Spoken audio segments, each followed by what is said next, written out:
La cure. Et à Fontainebleau, il faut obliger de me faire transporter par eau à cause de mon extrême souffrance. Ce qui devait arriver si cas ou balle donnée par la grande-duchesse de Bergue pour le mariage du prince Jérôme, l'empereur malgré mes fus qui attribuait de la mélancolie m'avait forcé d'énoncer le séjour de Fontainebleau fut marqué par tous les genres de plaisirs le matin, des belles chasses dans les forêts ou une cure de physique du fameux professeur Charles. Le soir, spectacle ou concert au bal alternatable dévouement chez l'impératrice ou chez la princesse. Je m'étais fait dispenser des chasses. J'ai allé quelquefois peindre dans la forêt près du château. Les soirs, je recevais ou j'allais chez ma mère. Tous les princes étrangers arriveront. Ceux que je voyais le plus habituellement étaient les princes de Bade, les princes de Coburg et le prince de Mecklenburg. L'un de ces derniers m'intéressait surtout par la perte qu'il venait de faire de sa femme, ceux de l'empereur de Russie et par la douleur qu'ils l'ont conservée quand je sortais peu et que ma chaise longue me devinait tous les jours plus ou moins indispensable. Chacun se faisait un plaisir de venir prendre du thé chez moi et de m'apporter quelques distractions. Mon mari m'écrivit peu. Il m'accusait d'avoir manqué à ma parole puisque 15 jours après son départ, je n'étais pas en Hollande. Aussi ne pensait-il plus à mon retour, mais il me demandait son fils. Cet enfant était très délicat. Les médecins assuraient que le climat de la Hollande lui serait contraire et j'étais encore dans les angoisses et les torrents. Mon foyer pour l'exposer à Paris était une idée affreuse. J'expliquais à mon mari toutes mes raisons. Je lui faisais partie toutes les consultations de médecins. Mais sa volonté était prononcée. Je me voyais bientôt dans la cruelle nécessité de le satisfaire. Le royaume de Westphalie avait été créé. Jérôme et sa femme partiront pour Kessel. La princesse débat de retourna avec son mari à Mannheim. Il ne resta plus que la grande duchesse de Berg et moi au milieu d'une queue. Toujours brillant, les tourments qui habitant là comme ailleurs et devenus non plus vifs par le contraste. Même la paix glorieuse d'étincelle avait revenu le repos et le bonheur. Tous les vœux semblaient accomplis. Cependant, tous ceux que l'empereur avait fait riches et grands manifestaient des inquiétudes et exigeant l'avenir et se pliant de n'y pas voir de stabilité. Pour la première fois, on parlait au tout le monde de divorce. Jusque-là, pas au monde de l'empereur à cet égard. Ce qui faisait que les amis de l'impératrice n'attribuaient des semblants propos qu'à la malveillance de quelques personnes. Ne changeait pas mon mari d'adresser une demande à son frère. Je suis cité, chutin, en audience. Cité une époque où les roi renvoyait de Hollande beaucoup de Français, surtout des soldats de sa garde. L'empereur était mécontent et avait de l'humeur contre lui. Il me l'a témoigné vivement. Je cherchais à le calmer comme je le faisais toujours.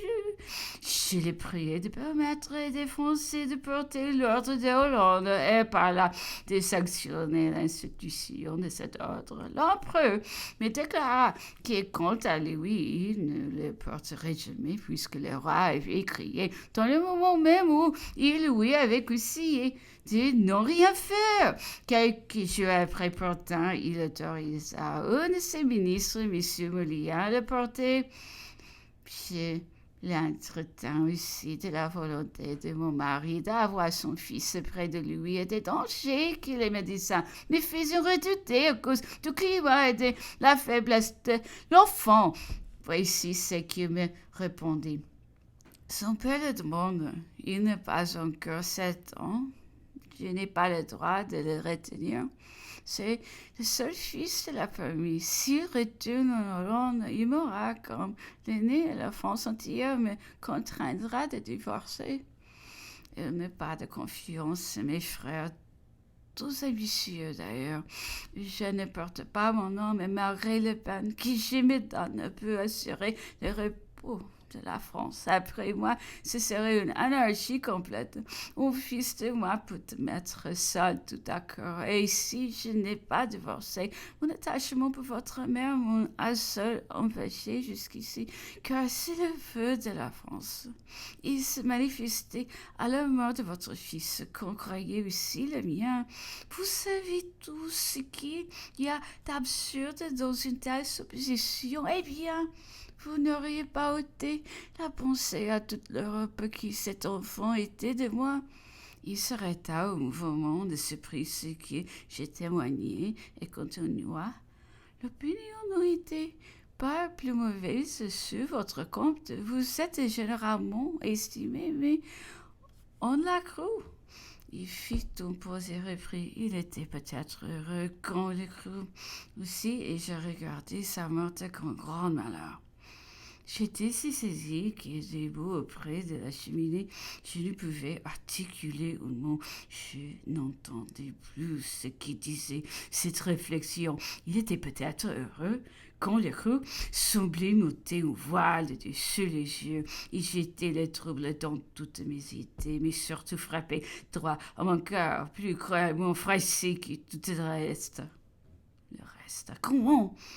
Quand il me traitait comme sa fille, quand il m'était si doux et si simple de retrouver en lui la peur que j'avais perdue, tant de soins, tant de préférences étaient de la politique et non pas de l'affection, si qu'une femme des plus précieux, sa réputation, loin d'être défendue par son protecteur naturel, avait peut-être été sacrifiée à la raison d'État, c'est marque d'un attachement aussi précieux qu'honorable s'élevait donc contre moi et m'accusant aux yeux du monde.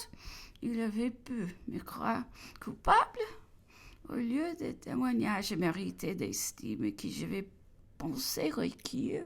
Je n'avais entendu sans doute que le langage a prêté de l'intérêt qui se déguise au lien d'amis peut-être avais-je été entouré de courtisans qui flattaient en moi la mère du successeur à l'Empire. J'avais été hoché de calculs tous les ambitieux. Ah, qu'il est douloureux d'être désabusé à ce point. Toutefois, je l'avouerai, ces premiers mouvements de indignation ne se fait pas long à se calmer.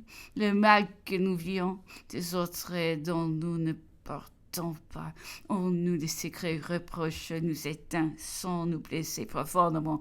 Mon cœur était pur et je savais que la vérité n'habite pas les cœurs, que le théâtre de l'ambition n'est pas le sujet de la droiture et de la probité. Seulement, je me plaignais du sort